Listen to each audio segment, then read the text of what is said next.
Hello again. Today I'm going to be talking about three books I picked up for Black History Month. After I read To Serve with Love on Martin Luther King Day, I felt like it was something that I really wanted to know more about the struggles, and I wanted to know more.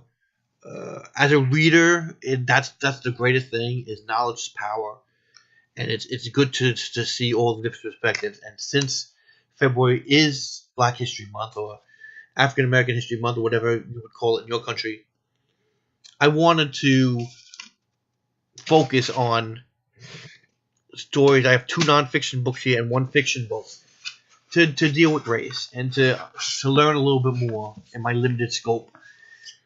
So, first book I picked up, obviously everybody knows about, everybody's heard about. It's a fictional book, is The Hate U Give by Angie Thomas, which is the National Book Award. This is about a 16-year-old Star Carter moves between two worlds, the poor black neighborhood where she lives and the fancy suburban prep school she attends. The uneasy balance between these worlds is shattered when Star witnesses the fatal shooting of her childhood best friend, Kali, at the hands of a police officer. Kali was unarmed. Soon afterwards, Kali's death is a national headline. Some are calling him a thug, maybe even a drug dealer and a gangbanger. Star's best friend at school suggests he may have had it coming. When it becomes clear the police have little interest in investigating the incident, protesters take to the streets and Star's neighborhood becomes a war zone. What everyone wants to know is what really went down that night, and the only person alive who can answer that is Star. But what Star does or does not say could destroy her community. It could also endanger her life. Angie Thomas' searing debut about an ordinary girl in extraordinary circumstances addresses issues of racism and police violence with intelligence, heart, and unflinching honesty. So, obviously, I don't have to talk about this book. Everybody knows about this book. And this is one of the three books I picked up for the month of February. Next book I picked up out of my nonfiction books is this one, The New Jim Crow. I know a little bit about this, about how the drugs disproportionately affect minorities, how felony drug convictions affect minorities. Let me read actually what this talks about here in the blurb. As the United States celebrates the nation's triumph over race with the election of Barack Obama, obviously this is from 2010, the majority of young black men in major American cities are locked behind bars or labeled felons for life. Jim Crow laws were wiped off the books decades ago, but today an astounding percentage of African Americans community is warehoused by prisons or trapped in a permanent second-class status, much like the grandparents before them who lived under explicit system of control. In this stunning and incisive critique, civil rights lawyer turned legal scholar Michelle Alexander argues that we have not ended racial caste in America. We have simply redesigned it. Alexander shows that by targeting black men through the war on drugs and decimating communities of color, the U.S. criminal justice system functions as a contemporary system of racist control.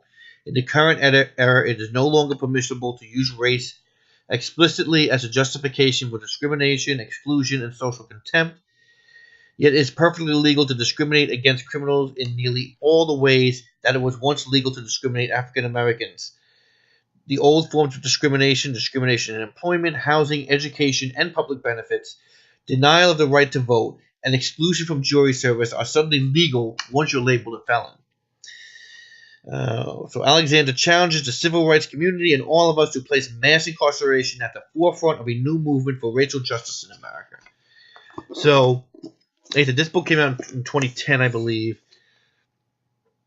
and obviously the issues it raises are still in effect. With the current administration, it's even more imperative for people to know about it. So I wanted to read this book as my second book for my February Black History Month. And the third book I read, I looked on Goodreads and found Stamped from the Beginning, which is a National Book Award winner in 2016, which is a definitive history of racist ideas in America. Let's see. Americans like to insist that we are living in a post-racial, colorblind society. In fact, racist thought is alive and well and has simply become more sophisticated and more insidious. And as award-winning historian Ibram X. Kendi argues in Stamped from the Beginning, racist ideas in this country have a long and lingering history, one in which nearly every great American thinker is complicit. In this deeply researched and fast-moving narrative, Kendi chronicles the entire story of anti-black racist ideas and their staggering power over the course of American history. Stamped from the beginning uses the lives of 5 major American intellectuals to offer a window into the contentious debate between assimilationist and segregationist, and between racist and anti-racist. From Puritan ministers Cotton Mather to Thomas Jefferson, from fiery abolitionist William Lloyd Garrison to brilliant scholar W.E.B. Du Bois, to legendary anti-prison activist Angela Davis, Kendi shows how and why some of our leading pro-slavery and pro-civil rights thinkers have challenged or helped cement racist ideas in America. As Kendi provocatively illustrates, racist thinking did not arise from ignorance or hatred. Racist ideas were created and popularized in an effort to defend deeply entrenched discriminatory policies and to rationalize the nation's racist inequalities in everything from wealth to health.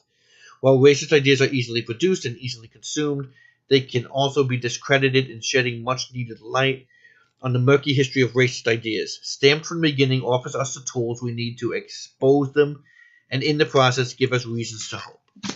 So, again, these are the 3 books that I am reading for Black History Month in February. Okay? And I challenge you, if you're watching this video, what are you planning to read in February? Do you have any books with an author that's a person of color or that has an issue of race in it, for Black History Month? Let me know in the comments what you have. And like I said, I'm still going to do my regular TBR as far as my YA TBR and my books I'm going to buy and review on that. But these 3 books I decided to add in honor of Black History Month. I know nonfiction is a topic that I haven't really covered on this channel before. I'm not even sure how I'm going to do reviews on nonfiction because it's more of an issue thing. It's not really like you could spoil a nonfiction book. It's kind of like, oh, I learned this, let me tell you. So it's going to be a new challenge for me as well to do book reviews on these things. But that's my review. That's my book haul for February, for Black History Month. My 3 books I'm going to read. Thanks again for watching, and I hope to see you soon. Bye.